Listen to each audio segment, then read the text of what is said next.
This time on Kustom Works, we're looking at fiberglass and how to get the best finish from the mould. Let's get to the workshop.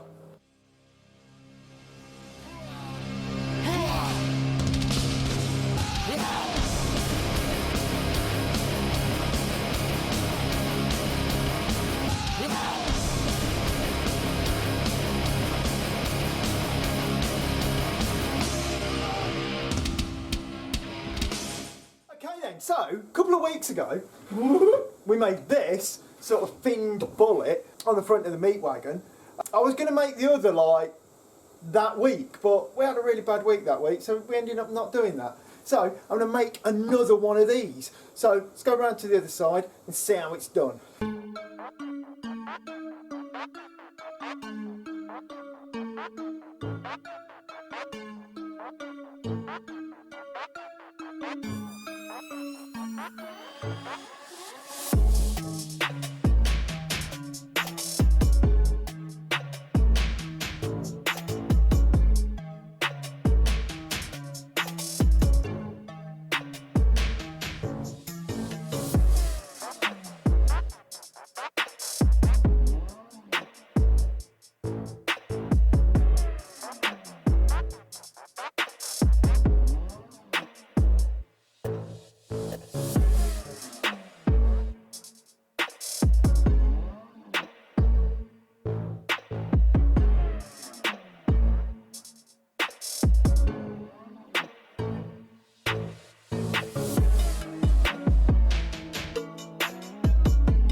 Okay, so first what I did, I made a cardboard template of one of these fins from the other side, and then I cut 1, 2, 3, 4, 5, 6 from that template, and this is just in dye bond, and all I've done is super glued it directly onto the body.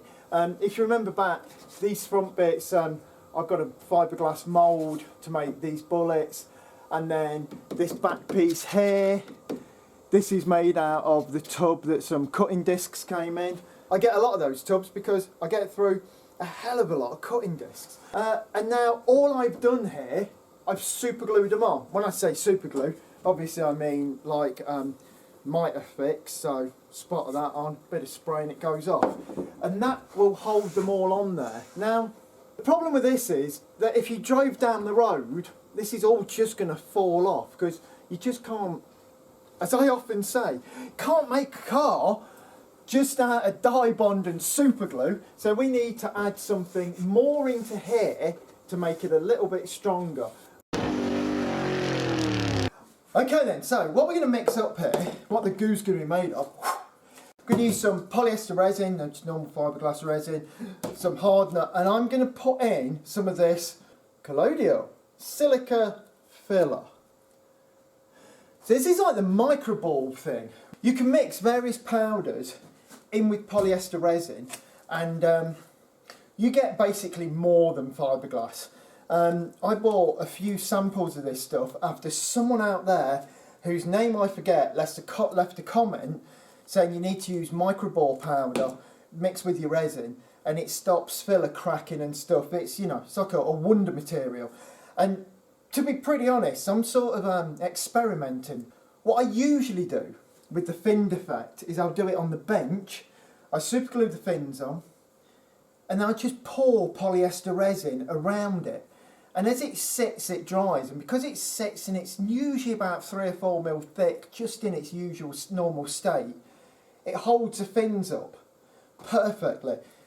And if you look at a car like Automatron is covered in this effect. There's just so much of it everywhere. But we're doing it on like a round surface. on this job.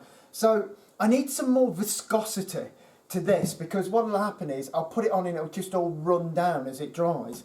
So I'm using this for extra viscosity. And when we're doing the 60s truck, I'm going to be using this stuff and some other types of filler, something a bit different to the normal just Bondo, just to see if we can get that all together and sort of eliminate any sort of hairline cracks or fractures. Just find out what the best filler is. But anyway, for now, let's get on with this. So, cup for mixing. I'm going to pour some polyester resin in there. This is brand new, so it's super heavy. Do you not do this in like a travel size? There we go. As always, I'm going to put some hardener in, a very small amount, so small amount of hardener. That was probably too much, but hey, you know, it's a very cold day. Mixing stick. What the hell's this? I don't know. And we will add in some of this powder.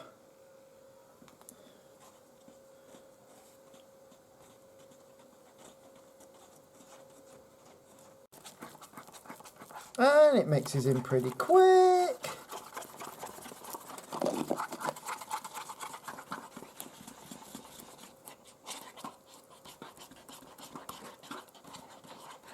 So I've got it to like the consistency of hearty vomit, you know, not just booze vomit like you've had a big meal as well. But what I can do with that, it's still brushable. So what I'm going to do now is brush it between the fins on the finned bullet thing on the front of the Meat Wagon. And what that's going to do, as those fins are sitting there, just on their very weak super glue, it will sort of pull and make a little bit there. And because it has this sort of powder in it, it's incredibly strong, and that will hold that as good as it was cast there. So let's get to the Meat Wagon, let's put some of this on and see how it looks.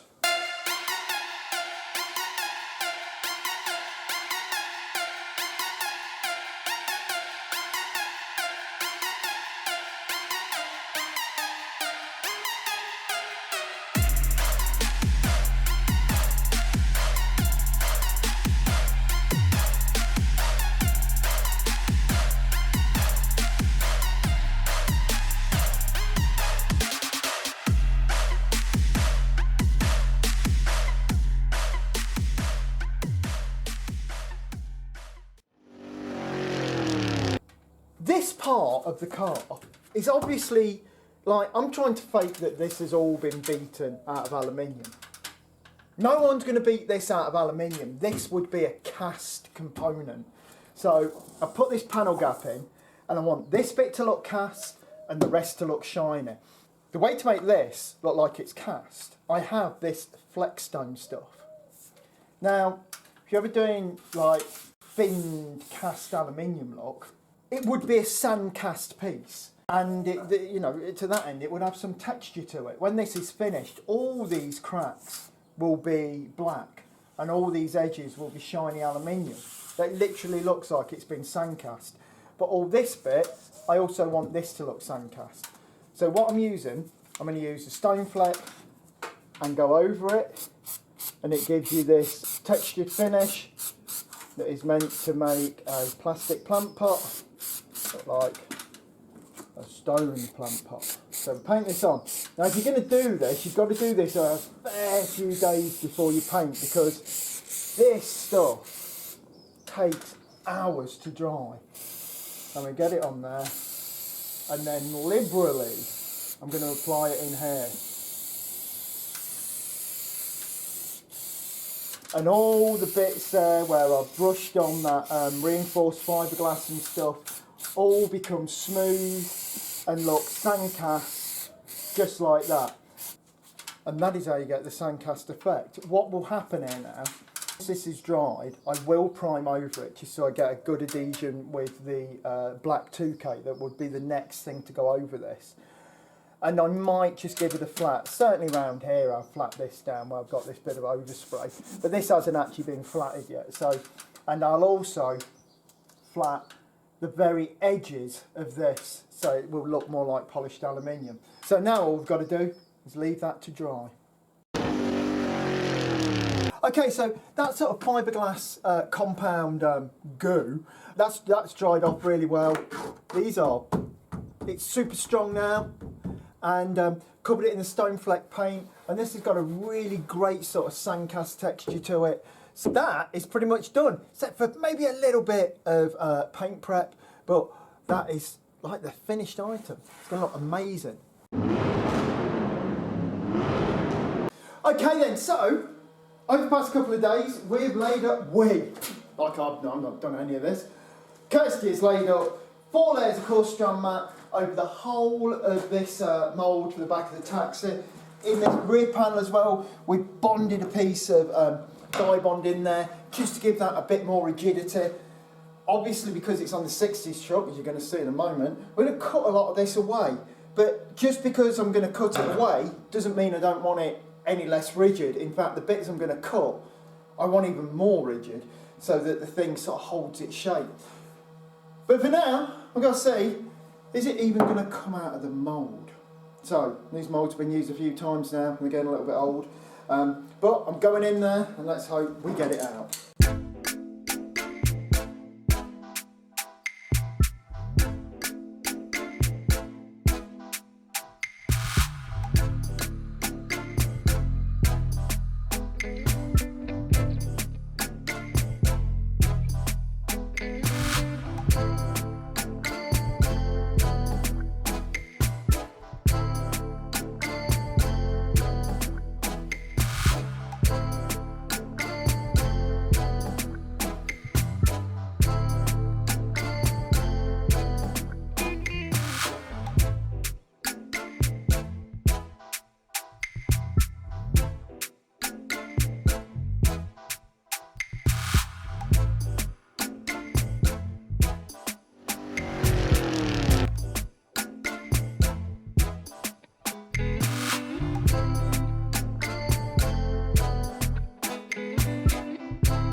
Okay, and so it's out the mould, all looking good, nice and smooth.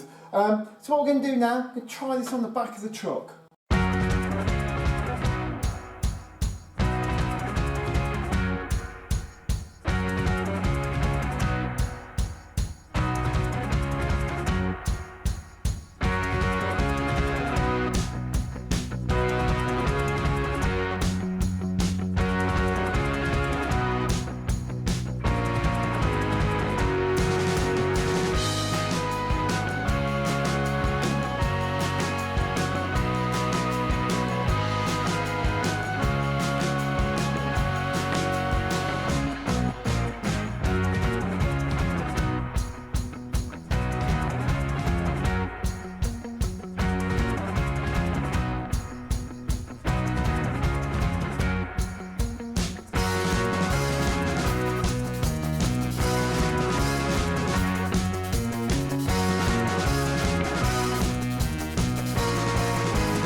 What we've done here is we've mocked up how the conversion kit goes. So this is the same conversion kit we've used on the other trucks, except I'm bored of all that now, so I'm going to chop this one around a lot and really make it look a lot different to the other trucks. If we have a look around what we've got up to now.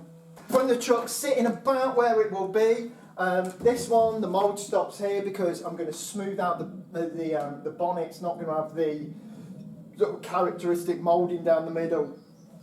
That's all going to be smoothed across. So we'll be changing this aperture, so it's a little bit bigger and a little bit right forward, a bit like the 1954 F100 truck. Or the 53 even. Or the 50, no, probably not the 56. Yeah, I'm thinking the 53. I like this. This has got to go, something like that anyway. So then a few times, since I've been doing this, I get a few people calling me and saying, we'd like to buy a kit to bolt on our taxi. And I do have to say, this is not really a bolt-on kit, you know what I mean? I'm not Liberty Walker or something. It's like, this is very much a homemade kit. So look, fresh out the mould, all this chuff. This is not a panel gap. This is not a wheel arch either. The kit gets you really close, but it doesn't quite get you there. Also on the back, if we look here, yeah, this has got to come down some. I've got to take this old sunroof out. Oh my God, the amount of these taxis that have got a sunroof in is just unreal, and it's always such a pain. By the time I've took this out, and there's a huge sort of moulding underneath this lamp thing, I have to sort of remake the skin of most of the roof, and it's quite difficult. On this one though, the whole roof, I'm going to roll the roof down and get rid of the gutter, but the whole roof on this is going to all be clad, all covered in one piece of fiberglass, so it runs from there all the way back. I've welded roofs before, never ends well, and you've always got some rank old metal underneath your beautiful immortal fiberglass. So we've seen this bit before, and this is one bit on the sort of taxi hot rod conversion. You want your taxi hot rod to look like a hot rodded taxi. Leave this in, just, you know, you leave the swage line in. But what this does, this gets rid of that whole taxi swage line and gives you a lot more sort of a simple sort of 50s truck look rather than having that big swage line. So normally on the doors what I do, I fit this top piece and then I just fiberglass and blend it to the steel. The steel on this, as with most cars of this era, it's just rubbish. As much as I'm going to rust proof it and protect it, I don't want the delicate steel to be what I'm going to paint over. So I'll cover this in a sheet of dye bond, which can never rust or corrode, and it holds its shape a lot better than steel. I'll cover this whole door in that, glass this joint, and then we've got one piece of fiberglass into dye bond all the way down, nice and straight, and most importantly, no worries about any filling or welding or anything coming through from that steel into the finished panel. We're keeping all this delicate metal behind a nice thick wall of immortal fiberglass.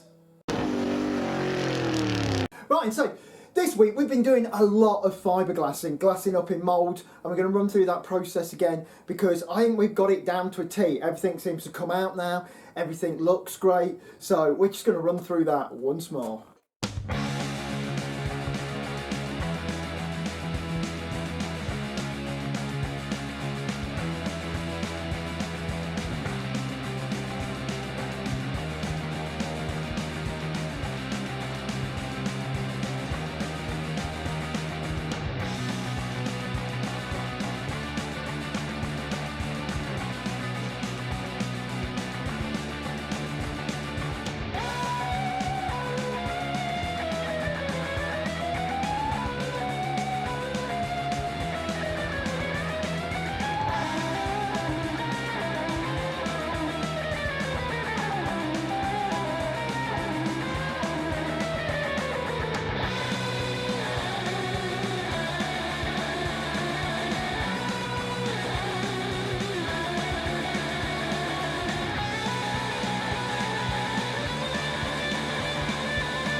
And now to crack it out the mould.